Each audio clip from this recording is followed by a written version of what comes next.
know if you really know that much about stand-up, but I'm only in my first year, and so doing something like this is a super big deal. It's a really big deal for me, and I've had these moments where I get a big gig, and I'm new, and I'm just like, I don't know if I did like that much to really earn this spot yet, and also, is that what white privilege feels like? I've been thinking about it a little bit. I recently got a tattoo. That was really cool. Actually, I got a tattoo covered because regret happens.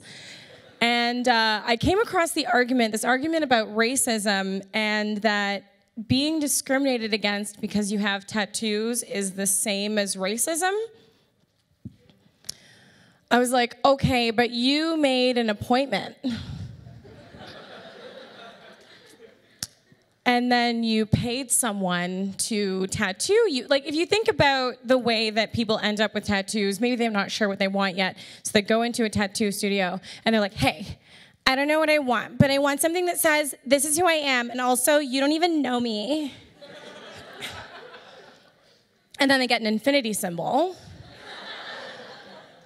If people of color did that, like, how would we choose? We go into a studio and be like, I don't know what I want, but I want a sense of rhythm, the ability to handle spicy food, and maybe a harder time getting a job. I don't think that's exactly how it would work. Speaking of being a person of color, I'm biracial. I'm half black, half white.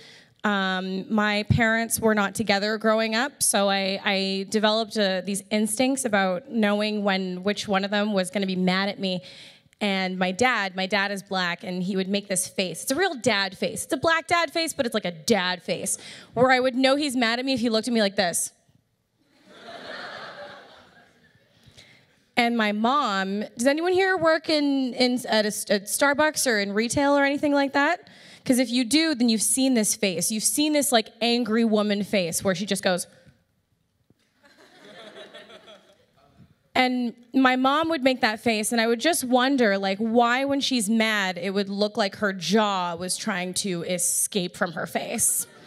Like, if she made that face when we were out to dinner, I was just like, her jaw must already be looking for the manager. I didn't quite understand. As you can tell by my outfit, I recently stopped dating men.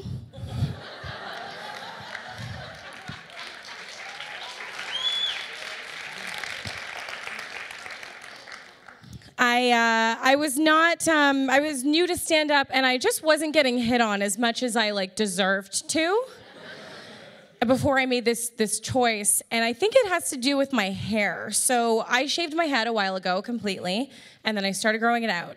And I immediately started looking like Corey Matthews from Boy Meets World.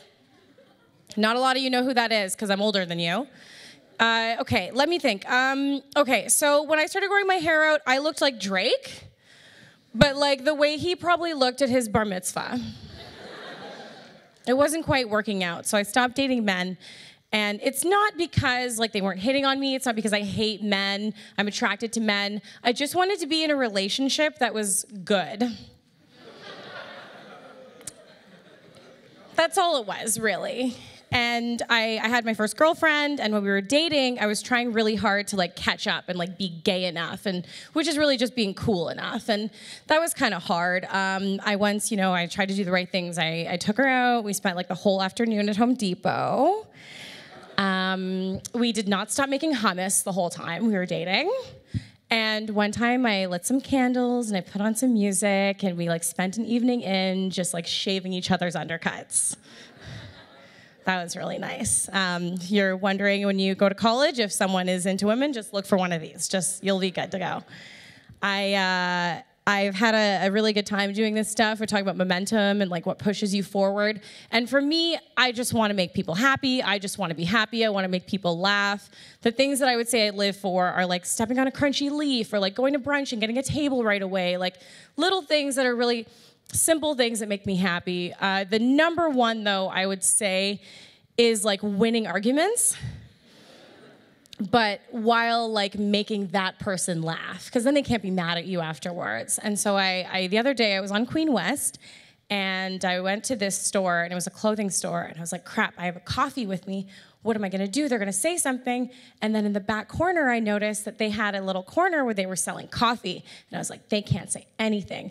And immediately someone said something. Someone came up to me and they were like, you can't have that in here. And I was like, well, why not? And they were like, well, you can't bring a coffee into a place where we sell coffee.